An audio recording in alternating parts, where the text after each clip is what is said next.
This is Micah Polson, and I'm interviewing my mother, Shantae Polson. Hi, Shantae. Hello, Micah. That was weird. Don't know why I said Shantae. So, what is the place you're going to be talking about today? The place I'm going to talk about today is the Kemah Seabrook Drawbridge. And the reason I'm talking about that is it is someplace I lived for a very long time. And it was about a quarter mile from the home I was living in, and I could see it from my backyard. How long did you live there?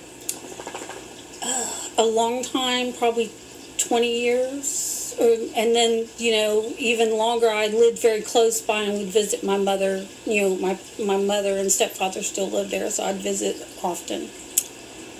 What was the place like when you first moved there? When I first moved there, it was the kind of town that people just drove through and just didn't stop. It was small, maybe 2,000 people spread out. It was on a main highway that led from the city of Houston to the city of Galveston. And it was the road that people would travel down before a freeway was built. It was comprised of a lot of working class people. It was a huge shrimping industry and crabbing industry there. What was your favorite part about living there? Well, back before computers and all, we were outside all the time, and there was always something to go do. We lived right on the water. There were canals near my house where we could go swimming or fishing, crabbing. There were lots of places to explore, and one of those favorite places was under the bridge.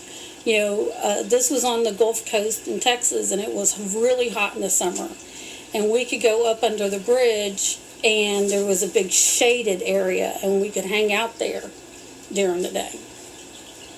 Was there anything you didn't like about living there? Probably the heat. It got really, really hot in the summer, 104, 105, and very humid. And at the time, being young, I felt like I was far away from everything. We had no movie theater, no Walmart. We didn't even have a grocery store in our town. So, I felt like I was in the middle of no place. So the picture you brought me today is a picture of a drawbridge. Has that changed any? Yes. Up until I was in high school, the only way for the boats to cross through the channel between the side that was Kemah, the little town I lived in, and the next town over, Seabrook, was under this bridge. And for even a minimally high boat, the bridge had to open. And in the summer, it was terrible if you were trying to cross that way because it was always stopping the traffic. There was a lot of sailing in the area, and that was also another big part of the industry was sailing. My stepfather worked in a shipyard and worked on boat bottoms and did refinishing of varnish and stuff. And while I was in high school, I worked as a seamstress, and I sold sails for sailboats and made covers for things on the boats. So what does the bridge look like now? Well, since the time I lived there, when I was in high school, they started rebuilding a new bridge, and it was quite memorable because 7 days a week, from 7 in the morning until dark, they drove pilings to build the bridge. And with my house being so close, the noise would start. They had, at the time, this is, really long ago. So this was in the 1980s. They had machines that use pneumatic pressure, I guess you would say. So for each piling, you would hear this boom, ch, boom, ch. And they started at 7 a.m. sharp.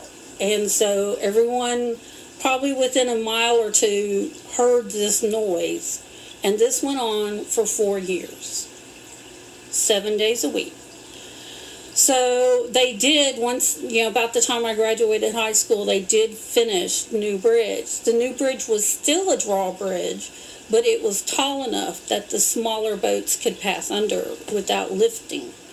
So it made a huge difference on the traffic, and it really changed the landscape because during that time we'd had a lot of hurricanes, and like my senior year in high school there was a huge hurricane that came through and devastated the Houston area and also the little town we lived in. We had water in our house, tornadoes tearing down sheds and houses and stuff.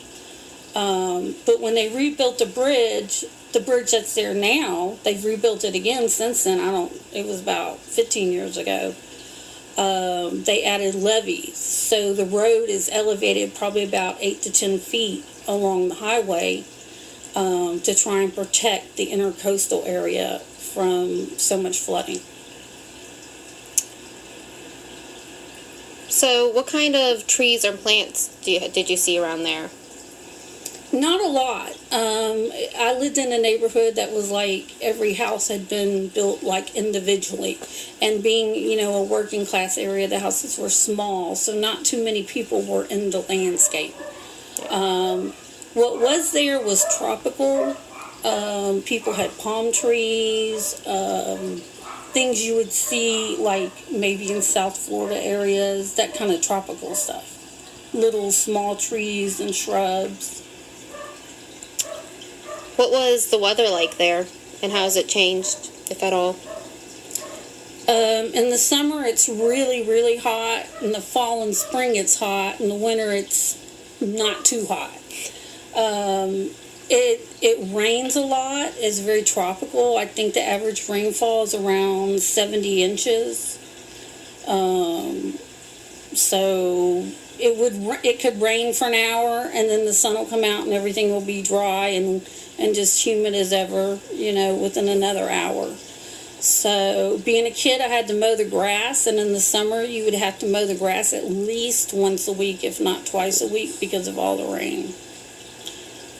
That was something. We had different grass there. We had this really thick grass that grew, and oh my God, it's so much nicer here in Virginia mowing. Is there anything you miss about living there? Well, my parents are dead, and I miss them, and I miss the friends, once I graduated high school and moved away, and pretty much all my friends have moved away. So if I go back to visit, there's a couple of people, but, the town has grown. It's over 15,000 people now. It's got a lot of tourist destinations. It's not the little shrimp boat town that it used to be. All right, well, thank you. That's all. Oh, well, you're welcome. Thank you.